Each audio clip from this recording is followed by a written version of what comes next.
கவி என்னதான் பண்றாங்க?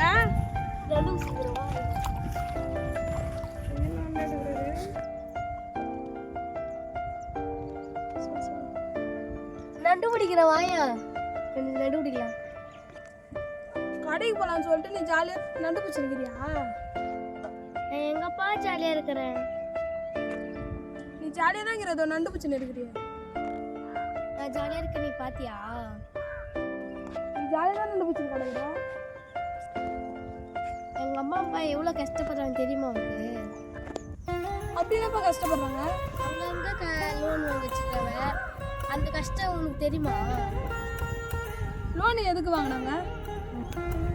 லோன் எதுக்கு வாங்கினாங்க? வீடு கட்ட, இனிமேல் சின்ன சின்ன பொருள், வாஷிங் மிஷினு, ஃப்ரிட்ஜு அந்த வாங்கினாங்க.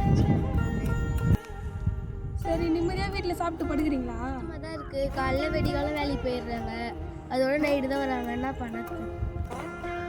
இவ்வளோ கஷ்டப்படுறாங்கல்ல, காலையில் போகிறாங்க சாயங்காலம் தான் வராங்கன்னு சொல்கிறேன். அவங்களால நைட்டு நிம்மதியாக சாப்பிட்டு தூங்க முடியுதா? இல்லைப்பா, இதுக்கு தான் பைபிளில் ஒரு வார்த்தை இருக்குது. பிரசங்கி 1ஆம் அதிகாரம் 2ஆம் வசனத்துலேருந்து நம்ம வாசிச்சோன்னா, மாயை மாயை எல்லாம் மாயை என்று பிரசங்கி சொல்கிறார். சூரியனுக்கு கீழே மனுஷன் படுகிற எல்லா பிரயாசத்திற்கும் அவனுக்கு பலன் என்ன? இப்போ உங்கள் அம்மா அப்பா இவ்வளோ கஷ்டப்படுறாங்க.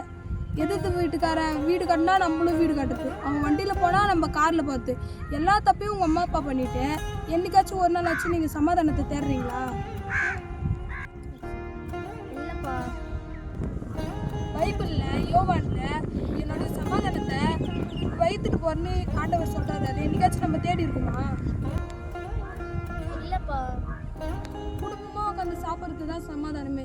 நீ ஒரு பக்கம் போகிறது, உங்கள் அண்ணன் ஒரு பக்கம் போகிறது, உங்கள் அம்மா அப்பா ஒரு பக்கம் போகிறாங்க. இதில் எங்கே இருக்குது சமாதானம் சொல்லு? குடும்பமாக வாழ்கிறது தான் சமாதானம். இதை விட்டுட்டு உங்கள் அம்மா அப்பா பணத்தை தேடி போகிறது, பொருளை தேடி போகிறது, இதெல்லாம் சமாதானம் இருக்கா? தேவை சமூகத்தில் இருக்குது சமாதானம்.